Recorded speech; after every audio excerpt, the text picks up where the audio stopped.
I promise to make you happy forever. Will you marry me? The guy got down on one knee, holding out a ring. Tears welled up in the woman's eyes as she smiled, saying yes.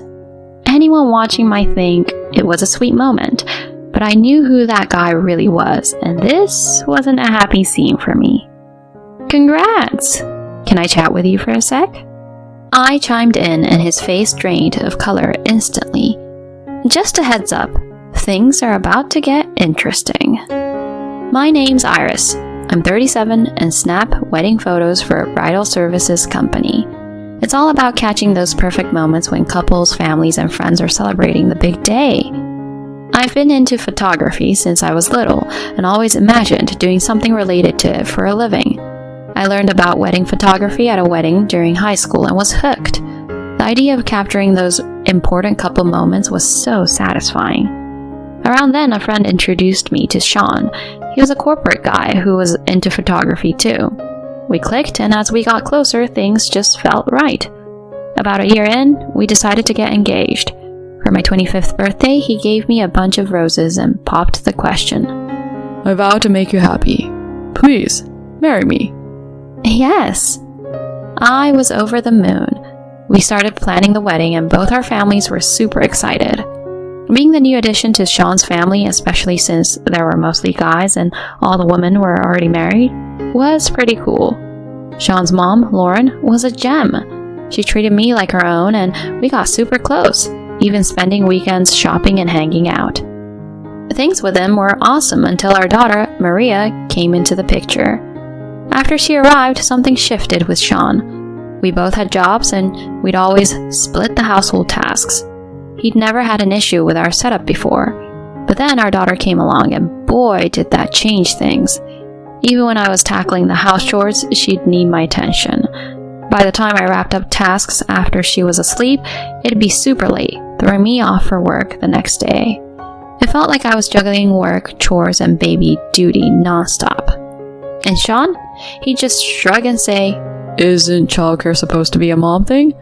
And wouldn't pitch in with our little one at all. He started slacking on his part of the housework. I tried talking it out, saying something like, Can you watch Maria for a bit? I've got some urgent work stuff and the house is a mess. But he'd make a face and go, Nah, I'm beat for my job.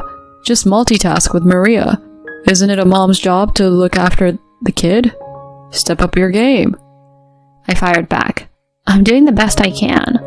Plus, you've been letting things slide too, like forgetting the trash and leaving the bathroom dirty.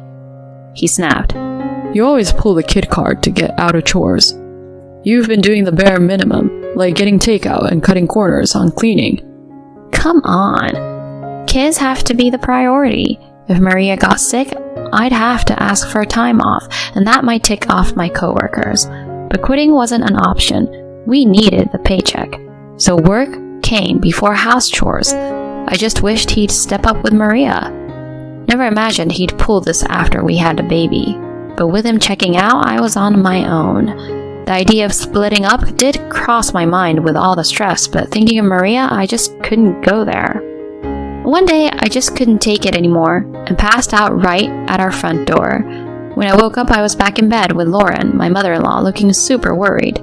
Oh, Iris, so glad to see you're okay. Lauren, why are you here?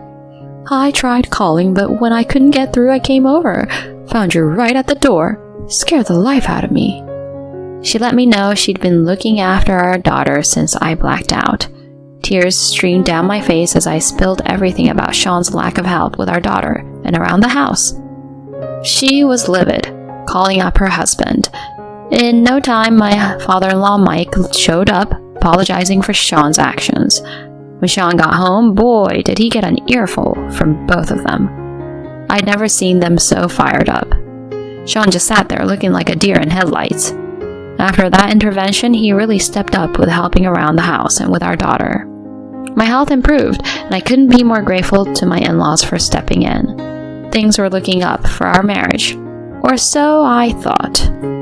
Fast forward a few years, and our little Maria was now 10. It was just me and her in our apartment, while Sean had been off on a work project for 3 years. Apparently, he was the man for the job. We decided not to move with him since Maria was getting settled with her new friends. We kept in touch as best as we could, using FaceTime and Zoom, but around a year ago, things got weird. He became more elusive, often getting back to me hours after I'd tried reaching out, and not just on weekdays, but weekends too. When I'd ask what was up, he'd just say, I was taking a break. What's the big deal? He also got a bit cold with Maria and me. One day she said, "When can I see you next, Dad? I've got so many stories about my school and friends." All he said was, I'm buried in work right now. You have to wait. Talk to your mom about your stuff. I snapped. Seriously? She just wants to chat. Can't you make some time?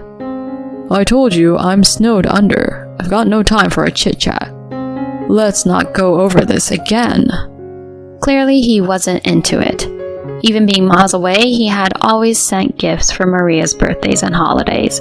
But recently he started using excuses like not knowing what to get or being short on cash. His change in behavior had me worried, and poor Maria, she was taking it hard. Just when I was trying to figure things out, a friend from school invited us to Disneyland. We have coffees and even go on trips together. She knew what was going on with Sean and probably thought it would cheer us up. Thinking of Maria, I jumped at the chance. We had an absolute blast at Disneyland. The kids were on cloud 9 with all the rides, and us adults even got emotional at the parades. "Mom, let's hit that ride next. Come on." Maria was pulling me along, all excited. It was just so great to see her this happy. After grabbing a bite, we headed for the castle. When we got there, there was this crowd all buzzing about something. People were saying, "How romantic," and "He's brave." We had to see what was up. There was this couple right in front of the castle. The guy was down on one knee with a ring saying, I want to be right there next to you from now on. I want to make you the happiest person ever. Will you marry me? "Of course. I'm looking forward to our future." Everyone was super pumped about this public proposal. But me? I was in shock because I knew that guy. Maria's voice trembled with surprise. "Why is Dad proposing to a woman I've never seen?" Yup, that was my husband, Sean, down on one knee. I didn't have words for Maria. Instead, I asked my friend to keep an eye on her as I made my way over to Sean and this mystery woman. When I got close, she gave me a puzzled look and said, "Can I help you?" Sean, though, looked like he wanted the ground to swallow him whole. Keeping my cool, I said, "Hi there, I'm Iris, a wedding photographer, and you two look picture perfect. Mind if I snap a few shots?" Her face lit up. "Really? That's awesome. How about an interview for a magazine piece too?" Before Sean could say anything, she chimed in, "Absolutely." I turned on my voice recorder. Always have it with me because of work. Turns out her name's Christina, a good 10 years younger than Sean. She's even introduced him to her folks. She thought he was divorced, having escaped a terrible marriage. "He's been nothing but wonderful to me. His ex sounds like a real piece of work. I'll treat him right." I watched as Sean squirmed, then took a bunch of pictures including their new rings. After swapping contact info and promising to circle back if the magazine was interested, I left them. Back with my friend, she looked worried. "What was that about?" I just shrugged, not wanting to get into it. As Maria and I headed home, my phone blew up with calls and texts from Sean. I ignored them all. His explanations? Couldn't care less. He's going to wish he never crossed me. A couple of days later, he called, sounding panicked. What have you done? He rambled on about problems at work. I snapped. You brought this on yourself. You cheated. You lied to such a young woman and fricking proposed to her. What's wrong with you? He didn't have much to say after that. Later on, I met up with Christina and laid out the whole story. She was angry and hurt, especially when I showed her our wedding photos. I had no idea, she said, sounding heartbroken. He told me you two were done. I don't even know how to apologize to you. You don't need to apologize. We've both been played. I feel horrible for what my husband has done to you. I could not blame her for what has happened. If I had discovered Sean's affair earlier, she might have been spared. She gave back Sean's ring and ended things with him. Then she dropped a bombshell at his workplace. I bet they weren't too thrilled with him. When I finally spoke to Sean, I didn't hold back. Obviously, I'm leaving you. Get ready to pay up for what you've done. He tried to bargain. Look, I ended things with Christina. Let's work this out. I shot back. Have you lost your mind? The moment you started this, it was done. And just so you're clear, I've got all the proof I need. Photos, recordings, you name it.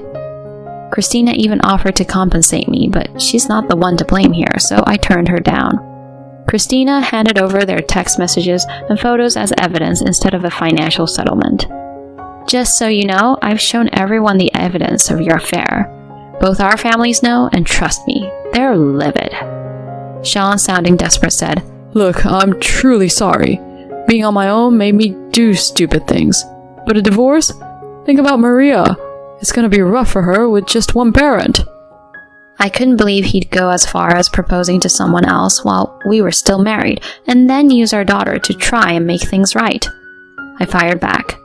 Growing up with a dad who cheats is a whole lot worse than having a single mom. I'll take care of her. And just so you know, she thinks it's weird you're with someone so much younger. She doesn't want to see you anymore. He barely managed to say, Can I just talk to her once? But I'd had enough. Stop it. Right now, the only fatherly thing left for you to do is pay child support. And keep your distance. Never come near us again. With that, I hung up, leaving him crying on the line. Soon after, we finalized the divorce. Naturally, I got custody of Maria, along with a settlement and child support. We moved in with my parents, who welcomed us back with love. My in-laws called a few days later, full of apologies, with Lauren being especially heartbroken. From what they told me, Sean's stunt had repercussions at work, resulting in a demotion. If he ever went back, he'd be stuck in a dead-end department. They made sure he's paying Maria's child support by having him live with them, with clear threats of cutting him off if he skips even one payment. Now, he's just grinding away, getting side-eye from everyone. My in-laws have been amazing though. Maria loves spending time with them, and they light up her world. As for me, I'm focused on what's ahead and committed to doing everything I can to keep Maria happy. I'm ready to take on the world.